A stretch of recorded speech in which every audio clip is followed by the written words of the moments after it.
grande conta. Notem que nessas palavras que nós acabamos de ler, o apóstolo Paulo, depois de convocar os judeus para uma audiência e lutar para convencê-los acerca do reino de Deus e acerca de Jesus Cristo, alguns de fato creram, mas como sempre acontecia, alguns não creram. Lembra-se, Atos 2, acontece a mesma coisa debaixo da pregação do apóstolo Pedro. Então Paulo recorre a Isaías capítulo 6 para aplicar aos judeus incrédulos aquilo que Deus havia revelado sobre a incredulidade do seu povo, que podemos perceber, infelizmente, persiste ainda hoje. Paulo citou particularmente os versículos 9 e 10 de Isaías 6, que coincide com 26 e 27 da leitura de Atos que nós fizemos. Mas Paulo não está simplesmente isolando esses dois versículos e apenas aplicando esses versículos à incredulidade dos judeus, mas ele, de fato, está usando a passagem inteira para aplicar a passagem inteira ao Senhor Jesus Cristo. Porque, de fato, assim como aconteceu nos dias de Isaías, quando Isaías viu a glória de Deus, os judeus também, por meio da proclamação do Evangelho de Jesus Cristo, o reino de Deus estava sendo revelado aos judeus, descortinado diante dos seus olhos, e eles puderam ver a glória de Deus em Cristo Jesus, que lhe estava sendo anunciado. Então, da mesma maneira que, no passado, os judeus permaneceram incrédulos diante da pregação de Isaías, muitos judeus permaneciam incrédulos diante da pregação do apóstolo Paulo.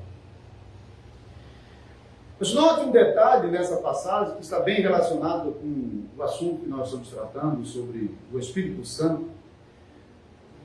Isaías, no versículo 8, ele atribui a Adonai, ao Senhor, as palavras que estão sendo transmitidas ali.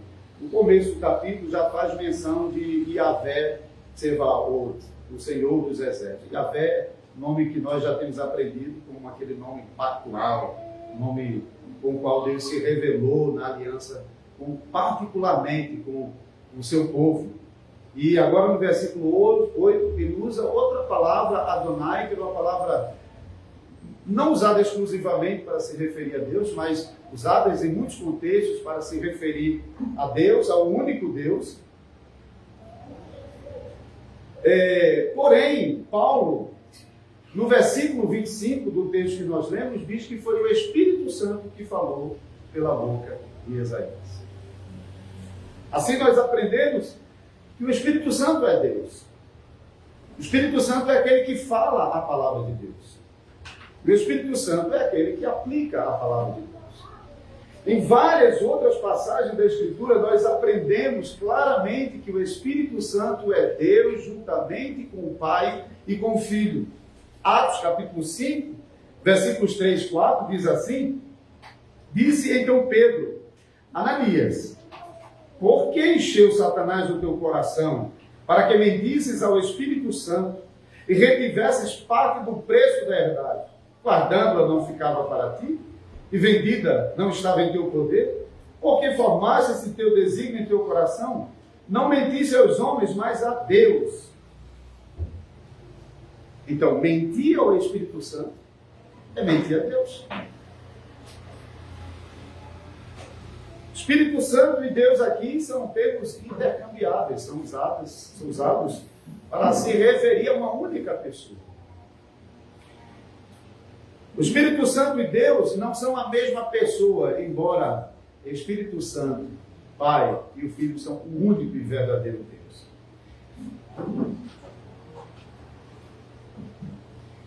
Em 1 Coríntios, capítulo 3, versículo 16, nós lemos: não sabeis vós que sois templo de Deus, e que o Espírito de Deus habita em vós? O templo de Deus é a habitação, e a habitação do Espírito Santo, nesse texto, tem o mesmo sentido. Nós fomos feitos templos de Deus, a habitação do Espírito Santo. E mais uma vez, são expressões intercambiáveis. Mateus 28, 19, nós lemos: ide, portanto, fazei discípulos de todas as nações, batizando-os em nome do Pai, e do Filho, e do Espírito Santo. Nessas palavras da instituição do batismo, o Pai, o Filho e o Espírito Santo são declarados como o único e verdadeiro Deus, subsistente em três pessoas. E em muitos outros lugares, no Antigo e no Novo Testamento, a Escritura atribui ao Espírito Santo nomes, obras e atributos próprios de Deus, não fazendo muitas vezes distinção entre as pessoas. É por isso que nós confessamos junto com a igreja antiga que o Espírito Santo é incriado, é eterno, é imenso, é onisciente, é onipresente, é onipotente, igualmente ao Pai e ao Filho. Se você tiver com o Inário em mãos, lá no finalzinho, na página 124, 125, você vai ler o credo atanasiano, que vai repetir essas palavras, para mostrar que não há diferença de poder, dignidade e eternidade entre as pessoas da Trindade, Pai, Filho e Espírito Santo. Quando nós ainda hoje confessamos essas verdades, nós estamos nos mantendo unidos com a igreja cristã dos primeiros séculos e com a fé confessada mesmo dentro da nação pactual de Israel desde o princípio. O Espírito Santo é aquele que nos abençoa juntamente com o Pai e com o Filho. É aquele que está presente conosco juntamente com o Pai e com o Filho. E é aquele que deve ser adorado por nós juntamente com o Pai e o Filho.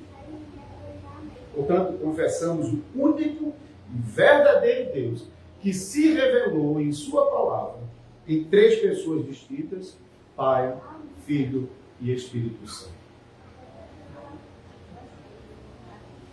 Irmãos, pode parecer fácil para nós hoje falarmos dessa maneira. Parece que não tem nem muita briga. Porque nós herdamos essa doutrina a custo de muita batalha, a custo de muita luta, de muito sofrimento, de guerras até.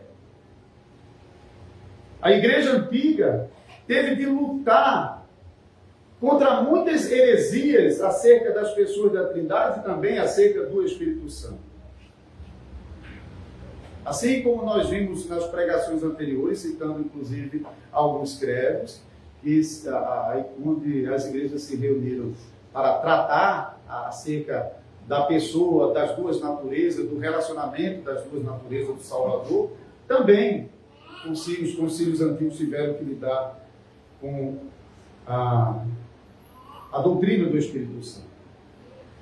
Algumas pessoas estavam ensinando que o Espírito Santo não era de fato Deus, mas apenas uma força que procedia de Deus, portanto, uma coisa impessoal. Outros ensinavam que o Espírito Santo era apenas um modo como Deus se manifestava.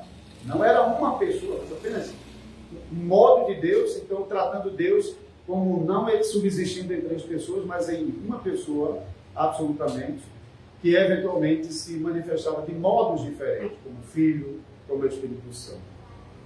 Assim, ambos pensamentos negavam qualquer afirmação sobre a pessoalidade do Espírito Santo. E negavam, por conseguinte, todos os atributos que a Escritura nos ensina pertencer ao Espírito Santo como uma pessoa divina dentro da Trindade.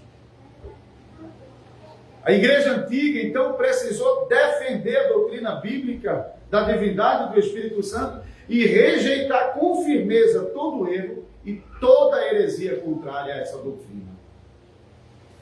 Primeiro, a igreja ensinou que o Espírito Santo é uma pessoa divina. O Espírito Santo é Deus, juntamente com o Pai e com o Filho. Você pode, mais uma vez, depois ir ao credo atanasiano para ver como essa confissão foi organizada no credo atanasiano. Segundo, a igreja ensinou que o Espírito Santo é a pessoa divina que aplica a obra da redenção de Jesus Cristo na vida de pecadores. O Espírito Santo é o selo, é a santificação de pecadores. Efésios capítulo 1, versículo 13, Tito capítulo 3, versículo 5. O Espírito Santo fala a palavra de Deus e aplica a palavra de Deus na vida de pecadores, convertendo o mais miserável dos pecadores em um filho amado de Deus. E como Paulo indica, quando ele aplicou a passagem de Isaías, capítulo 6, aos judeus incrédulos, quando eles estavam se mantendo rebeldes à pregação de Paulo, rejeitando Jesus Cristo como o Deus Salvador, que assumiu a nossa humanidade, que se encarnou como nosso verdadeiro representante, ele estava rejeitando a Deus mesmo. Tem como você rejeitar Jesus e ficar com o Pai. E ao rejeitar as palavras de Paulo, estavam rejeitando também o Espírito Santo, porque Paulo diz que aquelas palavras ditas a Isaías procederam do Espírito Santo. E quem rejeita o Filho, rejeita o Pai. Portanto, os judeus se tornaram culpados de rejeitar aquilo que eles viram com seus próprios olhos, a glória de Deus manifestada no Filho de Deus e aplicada sobre pecadores por meio do Espírito Santo.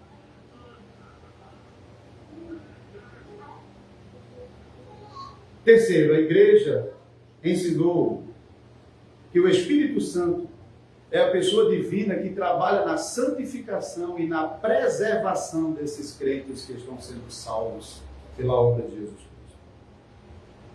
O Espírito Santo só pode fazer isso como pessoa divina. O Espírito Santo não pode fazer essas obras maravilhosas como um simples modo, ou como um simples poder atuante, mas é como pessoa divina que ele foi enviado ao mundo para a igreja para tornar uma realidade viva na igreja do Senhor Jesus Cristo esses benefícios que foram prometidos pelo Pai, cumpridos pelo Filho e agora aplicados na vida de pecadores pelo Espírito Santo.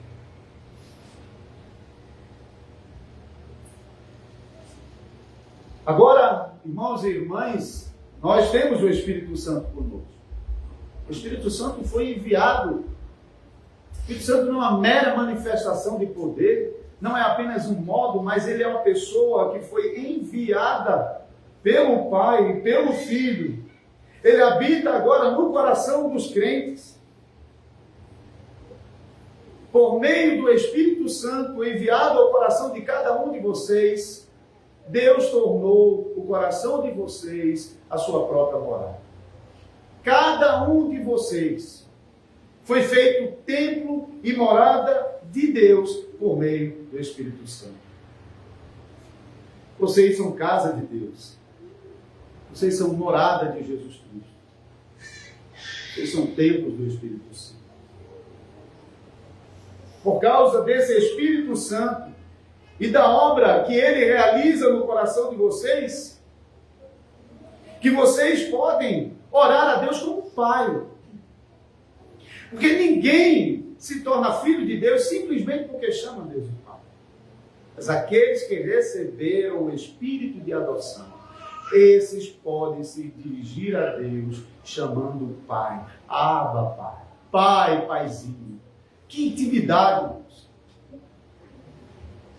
Os que são filhos e os que são pais aqui conhecem muito bem isso. Porque experimentamos esse sentimento do relacionamento com os nossos filhos. Quando eles se aproximam de nós, chamando papai. E como nós o abraçamos e desejamos atender ao seu pedido e a encher o coração dos nossos filhos de alegria. O Espírito Santo faz isso com vocês. Ele torna vocês filhos e filhas por meio de Jesus Cristo. A união com Jesus Cristo. O Espírito Santo enviado ao coração de vocês é o selo, é a garantia da propriedade de vocês, é a certeza, é a segurança de que vocês pertencem a Cristo, vocês têm dono. Vocês não estão no mundo como bastardos, não estão perdidos, apesar das muitas lutas que vocês ainda têm de enfrentar. O Espírito Santo, por meio da promessa do Evangelho, garante que vocês fazem parte do povo de Deus, que vocês foram chamados para serem filhos de Deus, e mesmo naqueles momentos onde Satanás tenta colocar na sua cabeça que você não pertence à igreja, que você não é filho de Deus, ele acusa você por causa dos seus pecados. Naquele momento você pode apontar para Jesus Cristo e pode apontar para a promessa que ele fez, de que ele enviaria um Consolador para permanecer com vocês, como garantia de que vocês são propriedades dele até o dia do resgate. O Espírito Santo é o Consolador da igreja. Ele é o amigo, é aquela companhia, é aquele que está sempre, em todos os lugares, em todos os momentos, com todos os crentes. Ele é o ajudador fiel que nós acabamos de cantar. O Espírito Santo é o seu defensor. Porque Deus sabe que você, até o dia final, ainda terá de atravessar um vale de lágrimas. Deus sabe que vocês ainda passarão por todo tipo de tribulação, e por isso mesmo Ele enviou o Espírito Santo, para que você nunca se sentisse sozinho nessa travessia. Pode confiar, irmãos. Não precisa você sentir um ardor no coração. Não precisa você chorar para você ter certeza de que o Espírito Santo está ali. Até porque essas coisas não são garantia da presença do Espírito Santo. A promessa de Deus é essa garantia. Deus falou para vocês, Ele prometeu a vocês que durante todos os dias da sua vida, Ele estaria com vocês por meio do Espírito Santo que Ele mesmo enviou da parte do Pai. Por isso, nos momentos de aflição, de tribulação, de angústia, não se desesperem. Busquem no Senhor a força e a graça para suportar essas aflições e provações e vencê-las em nome de Cristo, sem negar o nome do Senhor.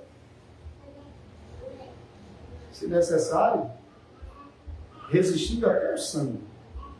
E eu não estou dizendo isso como quem acha que está pronto, mas como mais um entre os irmãos que confia na promessa que Deus fez, que não nos abandonaram, que como filhos não fechará os ouvidos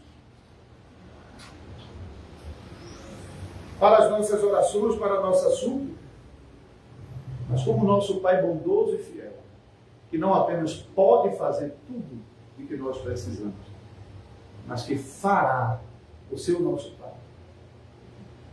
Nós confiamos nisso. Abraçamos esse confiança. Por isso é tão caro para nós a doutrina da Trindade.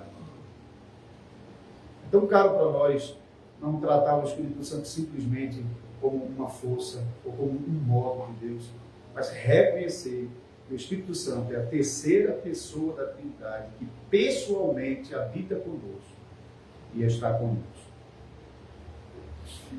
Mas tenham cuidado, porque muitos espíritos enganadores, como o apóstolo Paulo disse, têm surgido. E desde o princípio, não é de agora não. Esses espíritos enganadores têm negado a pessoalidade do Espírito Santo, seja por ensinar que o Espírito Santo é uma simples força ou apenas um modo de Deus se manifestar nesse mundo. Vocês precisam voltar cada vez de novo à palavra de Deus, precisam voltar a esses textos que nós lemos e outros textos, para estarem convictos, para estarem certos da pessoalidade do Espírito Santo, a fim de não caírem no mesmo erro desses grupos de pessoas que estão rejeitando a doutrina do Espírito Santo. Tem um grupo muito conhecido, o grupo Voz da Verdade, tem músicas muito bonitas, por sinal. E nas músicas você não vai perceber a sua heresia negando a pessoalidade do Espírito Santo. Você não vai ver. Você vai cantar todas as músicas dele, não vai perceber isso não. Mas deixe as músicas de lado e vai para os vídeos dele no YouTube quando ele estiver falando, quando estiver pregando.